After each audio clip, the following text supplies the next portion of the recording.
అందరికీ హరి ఓం అండి. శ్రీ గురుభ్యో నమః. అందరూ ఎలా ఉన్నారు అండి? మీరందరూ బాగుండాలని మనస్ఫూర్తిగా భగవంతుణ్ణి ప్రార్థిస్తున్నాను అండి. మరి ఒక మంచి వీడియోతో మీ ముందుకు వచ్చాను అండి. జూన్ 22వ తారీఖున పౌర్ణమి వచ్చింది అండి. ఈ పౌర్ణమిని జ్యేష్ఠ పౌర్ణమి లేదా ఏరువాక పౌర్ణమి అని వివిధ రకాల పేర్లతో పిలుస్తారు అండి. జ్యేష్ఠ పౌర్ణమి రోజున ఏ విధంగా పూజను నిర్వహించుకోవడం వల్ల మన ఇంటిలో ఆహార ధాన్యాలకు, చిరుధాన్యాలకు, అష్టైశ్వర్యాలకు లోటు ఉండదో ఈ వీడియోలో తెలియజేస్తాను అండి. ఈ పౌర్ణమిని ఏరువాక పౌర్ణమి అని కూడా పిలుస్తారు అండి. ఈ ఏరువాక పౌర్ణమి రోజున రైతులు నీటి రథంపై వచ్చే వరుణదేవ మాకు కావలసినంత వర్షాన్ని కురిపించు అని ఆ వరుణదేవుణ్ణి ప్రార్థిస్తారు అండి. అదేవిధంగా రైతులు పంట పొలాలలో భూదేవి తల్లికి పసుపు, కుంకుమ, గంధము, అక్షింతలతోటి పూజించుకుంటారు. ఆ తర్వాత పశువులను అలంకరించుకొని పశువులను కూడా పూజించుకుంటారు అండి.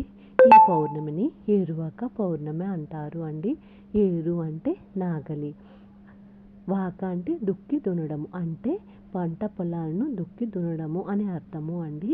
ఈ ఏరువాక పౌర్ణమి రోజున మనము ఇంటిలో అన్నపూర్ణాదేవిని పూజించుకోవడం వల్ల ఆహార ధాన్యాలకు, సిరి సంపదలకు, అష్టైశ్వర్యాలకు లోటు ఉండదు అండి. ఈ విధంగా రైతే కదండి దేశానికి వెన్నెముక. అటువంటి రైతు నష్టపోకుండా మనకు కావాల్సినంత ధాన్యాన్ని పండించే విధంగా ఆ రైతు బాగుండాలి, మనము బాగుండాలని ఇంట్లో ఈ విధంగా పూజను నిర్వహించుకోవడం వల్ల అన్నపూర్ణాదేవిని వివిధ రకాల మంగళకరమైన వస్తువులతోటి పూజించుకోవడం వల్ల చాలా మంచిది అండి. అయితే పౌర్ణమి రోజున అమ్మవారికి చక్కగా పసుపు, కుంకుమలతోటి అభిషేకం చేసుకుంటే విశేషమైన ఫలితం లభిస్తుంది అండి. నేను ఎప్పుడూ చెబుతాను ఉంటాను కదండి, అమావాస్య, పౌర్ణమి తిథులు, ఏకాదశి తిథులు చాలా ఉత్తమమైనవి అండి. ఆయా తిథులలో ఆయా దేవతలను ఆరాధించడం వల్ల వారి యొక్క అనుగ్రహం చేత మన యొక్క జీవితం ఎంతో ఉన్నతంగా జీవిస్తాము అండి. ఈ విధంగా అన్నపూర్ణాదేవిని తెలుపు పుష్పాలతోటి, పసుపు పుష్పాలతోటి, గులాబీ పూలతోటి పూజించుకున్నాను అండి. శ్రీకృష్ణదేవరాయలు రైతులను ఈ రోజున సత్కరించి వారికి కావాల్సిన వాటన్నిటినీ బహుమతులుగా ఇచ్చేవారు అంటండి శ్రీకృష్ణదేవరాయలు. మన చరిత్రలో ఉంది ఆ విషయము. అదేవిధంగా ఇదే రోజున వట సావిత్రి వ్రతాన్ని ఆచరించేవారు కూడా చాలామంది ఉంటారు అండి.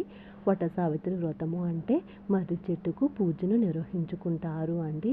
ఆ వ్రతాన్ని ఆచరించేవారు ఆ వ్రత కథలో ఉన్నట్లుగా నియమాలను పాటించి ఉపవాసం ఉండి ఆ మర్రి చెట్టుకు పూజను నిర్వహించుకుంటారు అండి.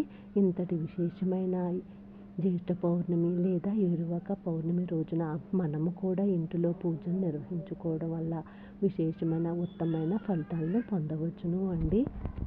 అదేవిధంగా మన ఇంటిలో ఉన్న గౌరీ చెట్టును చక్కగా పసుపు, కుంకుమలతో అలంకరించుకొని తులసి కోట దగ్గర ఉంచుకొని పూజించడం వలన ఈ పౌర్ణమి రోజున విశేషమైన ఫలితం లభిస్తుంది అండి. ఈ విధంగా పౌర్ణమి రోజున అన్నపూర్ణాదేవిని అర్చించడం వలన విశేషమైన ఫలితంతో పాటు ఆయురారోగ్యాలు, ఐశ్వర్యాలు చేకూరుతాయి అండి. ఈ విధంగా ఈ వీడియో మనందరికీ ఉపయోగపడుతుందని అనే ఉద్దేశంతో ఈ పూజ నిర్వహించుకున్నాను అండి. ఈ పూజను నిర్వహించుకుంటూ అన్నపూర్ణ అష్టకము, లక్ష్మీ అష్టోత్తరము, మహాలక్ష్మి అష్టకము, అదేవిధంగా అన్నపూర్ణ స్తోత్రమును పఠిస్తూ ఈ పూజ నిర్వహించుకోవడం వల్ల విశేషమైన ఫలితాలను పొందవచ్చును అండి. మంగళకరమైన వస్తువులతో కూడా పూజ నిర్వహించుకొనవచ్చును. ఈ విధంగా నేను జ్యేష్ఠ పౌర్ణమిని ఉద్దేశించుకుని ఈ పూజను నిర్వహించుకున్నాను అండి. మరి ఒక మంచి వీడియోతో మేము ముందుకు వస్తాను. ఈ వీడియోకి సంబంధించి ఎటువంటి సందేహాలు ఉన్నా నన్ను కామెంట్ రూపంలో అడగండి, నేను మీకు రిప్లై ఇస్తాను. నన్ను ప్రోత్సహించండి. మరి ఒక మంచి వీడియోతో మీ ముందు ఉంటాను అండి. లోకా సమస్త సుఖినో భవంతు. మరి ఒక మంచి వీడియోతో కలుస్తాను అండి.